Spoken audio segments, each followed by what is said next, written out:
Comenzamos a recabar puntos de vista y partimos conversando con la principal impulsora de este proyecto, la diputada del Partido Comunista Camila Vallejo. Diputada, buenas noches.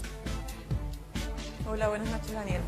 En primer lugar, se ha dicho bastante aquí, y lo hemos escuchado en la nota previa, que esto es un proyecto que le aumenta los costos a las empresas y que especialmente en las pymes podría generar despidos o quiebras. ¿Por qué ustedes consideran que no es así? No necesariamente, de hecho, Chile ya vivió una reducción de la jornada laboral sin introducir elementos de flexibilización laboral, que fue el año 2005, cuando se redujo de 48 a 45 horas semanales.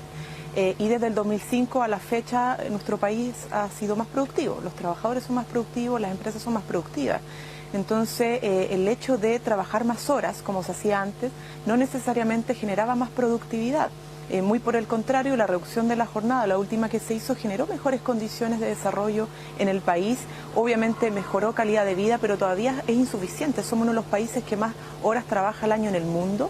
Hay mucho estrés laboral, hay mucha presentación de licencias médicas que las paga el Estado, por cansancio, por agobio, por enfermedades laborales, por salud mental y, por cierto, también ausentismo laboral producto de ese estrés. Entonces, han ido aumentando los costos de la sobreexplotación y sobrecarga de los trabajadores y trabajadoras y por lo tanto se requiere repensar el tema de la jornada y, por cierto, reducirla como lo han estado haciendo los países del mundo. Bueno, escuchamos, por ejemplo, al exministro de Hacienda, Rodrigo Valdés, diciendo que un proyecto como este equivale a aumentar en un 11% los costos laborales.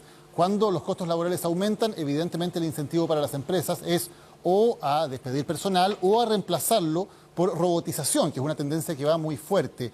¿No significará un proyecto como este precisamente hacer más caro el empleo y por lo tanto aumentar la tendencia a que las empresas más bien automaticen procesos? Pero es que el cálculo que hacen es un cálculo simplista, no considera todos los factores determinantes a la hora de medir productividad, la capacidad de generación de utilidades de una empresa. Por ejemplo, la capacitación, por ejemplo, la cultura organizacional, cómo tú organizas la jornada, tú cómo generas liderazgo en la empresa. Muchas de las cosas que hoy día, por ejemplo, reclaman las pequeñas y medianas empresas, como la CONUPIA, la UNAPYME, es más capacitación por parte del Estado, más tecnología, y la tecnología no es algo que se va a incrementar necesariamente por la reducción de la jornada. La automatización es una cuestión que llegó para quedarse y lo que se requiere es que el Estado también potencie la incorporación de la tecnología, de la automatización en las pequeñas y medianas empresas, y eso va a llevar necesariamente, o debiese llevar, a que los trabajadores no se vean desempleados, sino que reduzcan su jornada, porque la otra parte que la hacían ellos trabajando con sus propias manos, ¿cierto?, lo reemplaza una máquina. Entonces, con mayor razón, la incorporación de la tecnología, la automatización, debiera llevarnos a pensar de que los que están trabajando trabajen menos, con mejor calidad de vida, con jornadas más dignas, con mejores salarios, porque la incorporación de la tecnología está permitiendo no solamente reemplazar parte de la mano de obra, sino que generar mayor productividad que tiene que repartirse obviamente entre todos y no solamente concentrarse en los empresarios.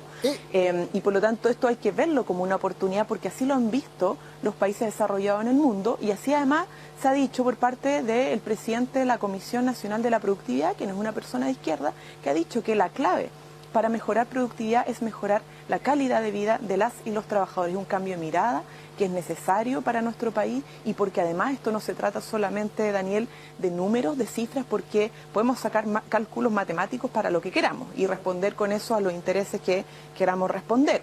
Pero lo esencial aquí en esta discusión es pensar en la sociedad que queremos construir. ¿Qué está pasando con la familia?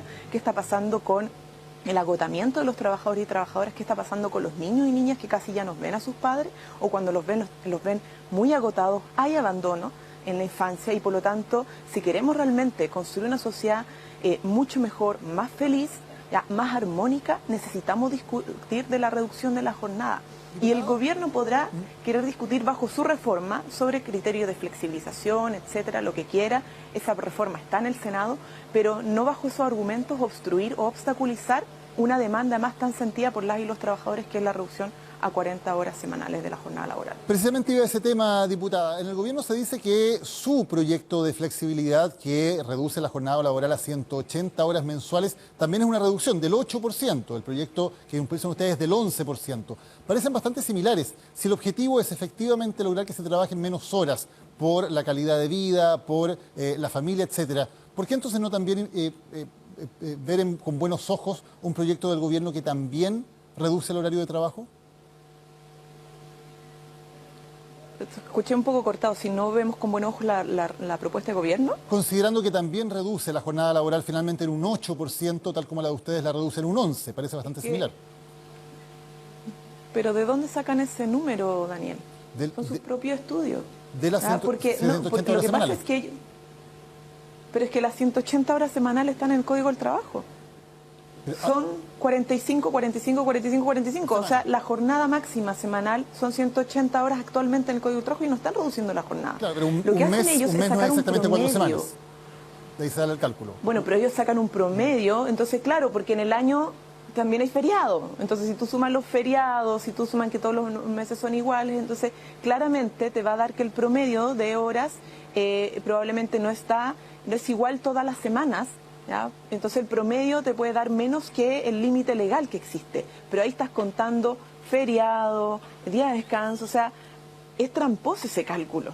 Es muy tramposo, si no, no hubiese habido una necesidad de frenar, rechazar o incluso llevar al Tribunal Constitucional por parte del gobierno la propuesta de reducción de jornada a 40 horas, porque entonces ¿cuál sería el problema si ellos están proponiendo 41 horas, aprobar o apoyar 40 horas? Es porque en el fondo hay un engaño en la población, hacia la población, ¿ya? De decir que ellos no se oponen porque lo ven quizá como algo poco o antipopular, oponerse a las 40 horas, entonces ellos dicen, nuestra propuesta, sí, también garantiza 40 o 41 horas, y eso no es así. De hecho, lo que están creando es jornadas diarias mucho más extensas, ¿ya? No solamente porque quieren apretar las jornadas con el límite legal de las 45, por lo tanto concentrar en menos días más horas de trabajo, sino que crean esta otra jornada adicional que la pueden ocupar para llenar los supuestos días libres, que son estas bolsas de horas extra, ¿ya?